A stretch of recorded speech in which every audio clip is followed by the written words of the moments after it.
Dear students, in continuation with role of metal atoms in biological systems, we start with manganese.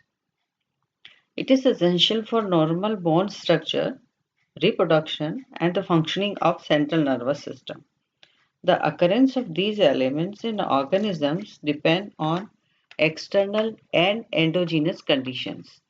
Elements can be bioavailable to variable extent but can also be enriched by organisms employing energy utilizing processes involving a local reduction of entropy. Now, the magnesium. Magnesium is a cofactor in more than 300 enzyme systems that regulate diverse biochemical reactions in the body. Those include protein synthesis, muscle and nerve function, blood glucose control, and blood pressure regulation. So it's very important for our body. Magnesium is required for energy production, oxidative phosphorylation, and glycolysis. Both these processes are energy producing processes and they are very important. And the magnesium helps in these. Magnesium deficiency causes numbness, tingling, muscle cramps, etc. Other symptoms of low magnesium are nausea, vomiting, weakness, decreased appetite, etc. etc. Now, the next element is copper. Copper is incorporated into a variety of proteins and metalloenzymes, which perform essential metabolic functions. The micronutrient is necessary for proper growth, development, and maintenance of bone, connective tissue, brain, heart, and many other body organs. Functions are copper works with iron to help body. It also helps keep the blood vessels, nerves, immune system, and bones healthy. It also aids in iron absorption. Symptoms of copper deficiency can include anemia, a low level of white blood cells called neutrophils, and the formation of these neutrophils or neutropenia. It is known as neutropenia. Osteoporosis. What is osteoporosis?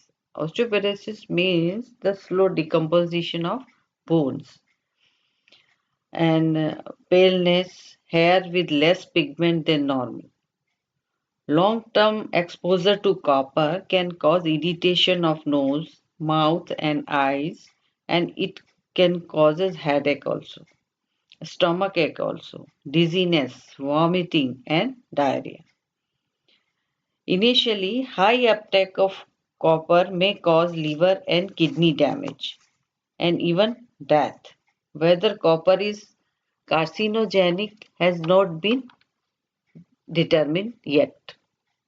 Now next is iron. We all know iron is very important for our body. It is an essential element for blood production. About 70% of our body's iron is found in red blood cells of our blood called hemoglobin and in muscle cells called myoglobin. Hemoglobin is essential for transferring oxygen in our body from the lungs to the tissues. Functions of iron in human body. It helps oxygenate the blood, helps convert blood sugar to energy, boosts the immune system, aids cognitive functions, and it supports healthy skin, hair, and nails. And deficiency of causes iron deficiency occurs when the body doesn't have enough of the mineral iron. This leads to abnormally low levels of red blood cells. That is because iron is needed to make hemoglobin which is a protein in red blood cells that enables them to carry oxygen around the body. Hemoglobin. Next is cobalt. Cobalt is present in the body as a part of vitamin B12. It is a component of vitamin B12 and needed for making red blood cells and erythropoiesis. This process is known as erythropoiesis, means formation of RBCs. Cobalt has same job as manganese and zinc. They have the same functions and same work as manganese and zinc. It can replace manganese in activating enzymes, and very small amounts are needed for humans to stay healthy. Because cobalt poisoning is intoxication caused by excessive levels of cobalt in the body. A deficiency of cobalt, which is rare, is also potentially lethal, leading to pernicious anemia, a very, very severe condition, leads to death.